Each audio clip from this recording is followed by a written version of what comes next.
हम लोग ये देख रहे हैं कि इनका जो मकसद है वो देश को सामने में रखकर नहीं है, बल्कि सबका निज स्वार्थ कहीं न कहीं से जुड़ा हुआ है। और अध्यादेश में क्योंकि केजरीवाल जी का स्वार्थ जुड़ा हुआ था, इसलिए वो अपने स्वार्थ की पूर्ति के लिए ले आए थे।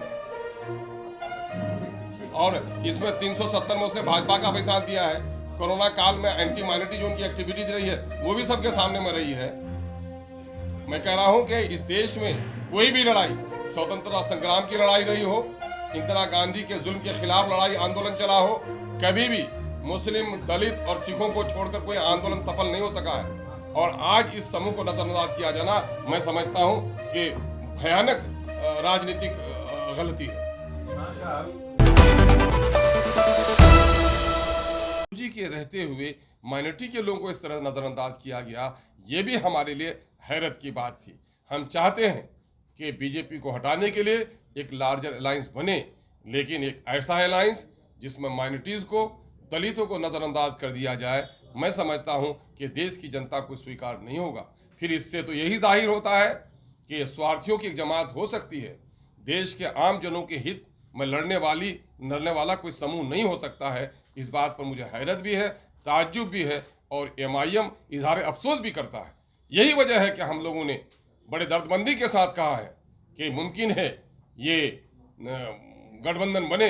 शायद अगर इस तरह लोगों को नज़रअंदाज किया तो फिर दूसरा गठबंधन बनाना मजबूरी भी होगी। और आज यही वजह है कि पूरे बिहार से अक़लियतों और दलितों की आवाज़ उठ रही है कि MIM किशनगंज में आगामी इलेक्शन लड़ने का फैसला कर चुकी है। बिहार के दूसरे हिस्से में भी MIM अपना उम्मीदवार उतारेगी पार्लियामेंट के इलेक्शन में। लेकिन यहाँ के अक़लियतों और दलितों का एक बड़ा समूह का दबाव है कि अवैसी साहब ने तेलंगाना में बहुत कुछ किया है। अवैसी साहब कम अज कम बिहार में जहाँ उनको अच्छा लगे, चाहे वो अगर सीमांचल में लड़ना चाहे, मिथिलांचल में लड़ना चाहे तो आकर के, या फिर चंपारण के इलाके में लड़े, मगध के इलाके में लड़े, जनाब बैरिस्टर असदुद्दीन अवैसी साहब को बिहार से इलेक्शन लड़ना चाहिए। बिहार की पार्टी भी और बिहार के आम दर्दमंद जो दलित और अक़लियत के लोग हैं उनकी इच्छा है। आज हमने इसी मामले में आप लोगों को न्योता दिया था कि गठबंधन जो बना है वो आधा अधूरा है। इसमें मुसलमानों को, दलितों को, सिखों को, ईसाइयों को नज़रअंदाज किया गया है।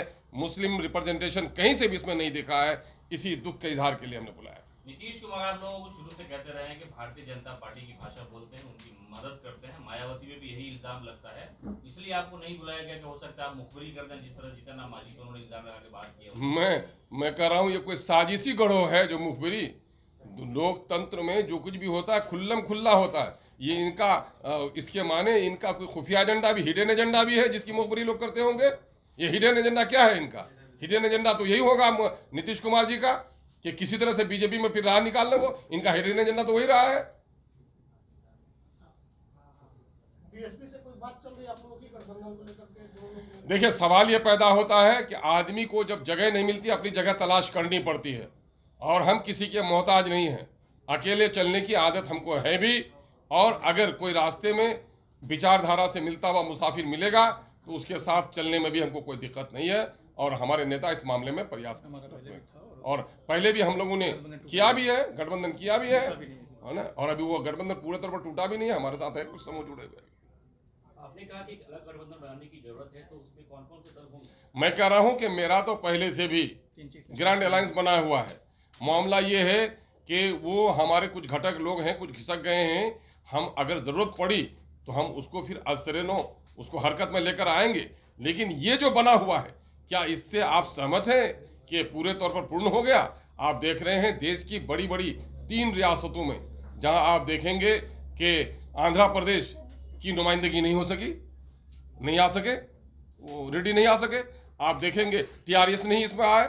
आप नहीं देखेंगे कि उड़ीसा की नुमाइंदगी इसमें हो सकी। तो ये देखेंगे कि ये अभी आधा अधूरा है।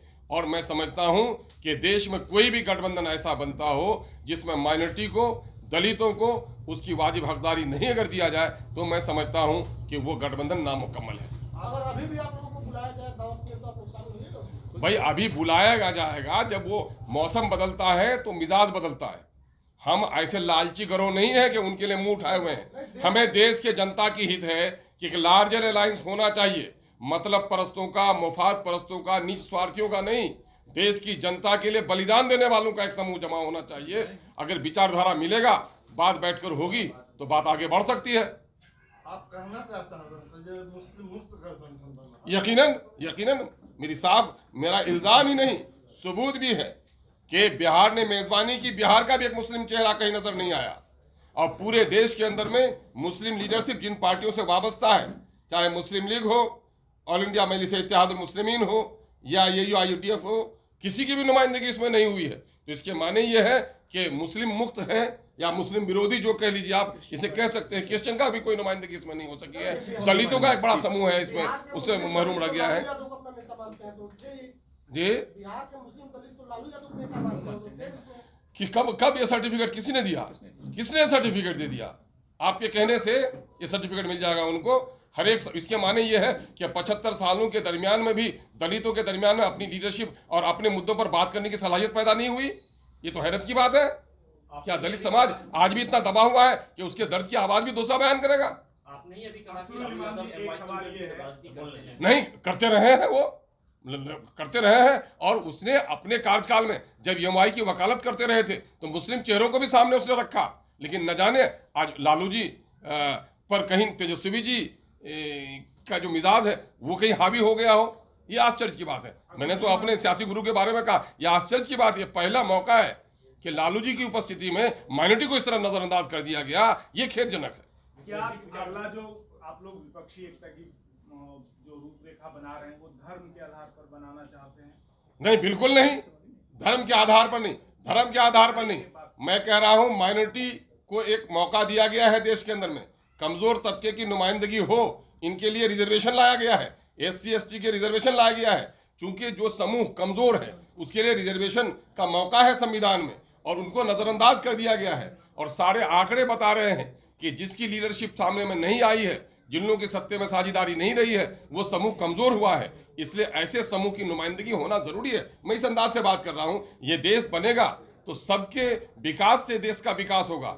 खास वर्गों को अगर आप छोड़ देंगे, अगर दुल्हन बहुत ही खूबसूरत हो, टांग उसकी टूटी हुई हो, तो दुल्हन खूबसूरत नहीं कहलाएगी। प्रधानमंत्री नरेंद्र मोदी ने न्यूयॉर्क में एक मीडिया कर्मी के द्वारा पूछे गए सवाल के जवाब में कहा कि भारत में जाति और धर्म के नाम पर भेदभाव नहीं होता। ये तो झूठ का पुलिंदा है। उनकी पार्टी इस पर फख्र करती है, बल्कि यही उनका मूल मंत्र भी है कि तोड़ो और राज करो, धार्मिक उन्माद फैलाओ। और ये है बाहर में जाने के लिए जो अंतर्राष्ट्रीय पैमाना है, उसमें अपनी झीप मिटाने के लिए उसने गलत बयानी का सहारा लिया है। वो न सच्चाई ये है कि भारतीय जनता पार्टी ने जब से जन्म लिया है, धार्मिक उन्माद और जाति उन्माद ही उनका सेवा रहा है। हम लोग ये देख रहे हैं कि इनका जो मकसद है वो देश को सामने में रखकर नहीं है, बल्कि सबका निज स्वार्थ कहीं न कहीं से जुड़ा हुआ है। और अध्यादेश में चूंकि केजरीवाल जी का स्वार्थ जुड़ा हुआ था, इसलिए वो अपने स्वार्थ की पूर्ति के लिए ले आए थे। और इसमें 370 में उसने भाजपा का भी साथ दिया है। कोरोना काल में एंटी माइनॉरिटी जो उनकी एक्टिविटीज रही है वो भी सबके सामने में रही है। मैं कह रहा हूं कि इस देश में कोई भी लड़ाई, स्वतंत्रता संग्राम की लड़ाई रही हो, इंदिरा गांधी के जुल्म के खिलाफ लड़ाई आंदोलन चला हो, कभी भी मुस्लिम, दलित और सिखों को छोड़कर कोई आंदोलन सफल नहीं हो सका है। और आज इस समूह को नजरअंदाज किया जाना, मैं समझता हूं कि भयानक राजनीतिक गलती है। तो आपने सुना अखरुल ईमान को उनका साफ तौर पर कहना है कि मुसलमान, अक़लियत और दलित और सिख और ईसाई जो अन्य लोग हैं उन्हें कहीं ना कहीं नीतीश कुमार भूल गए। और मुख्यमंत्री नीतीश कुमार ने बिहार के एक भी मुस्लिम लीडर को अपनी कुर्सी पे नहीं बैठने दिया। और भी क्या कुछ कह रहे थे अखरुल ईमान, आपने इस वीडियो में सुना है। तमाम खबरों के लिए जुड़े रहना चाहिए इनसाइड के साथ। तब तक के लिए धन्यवाद।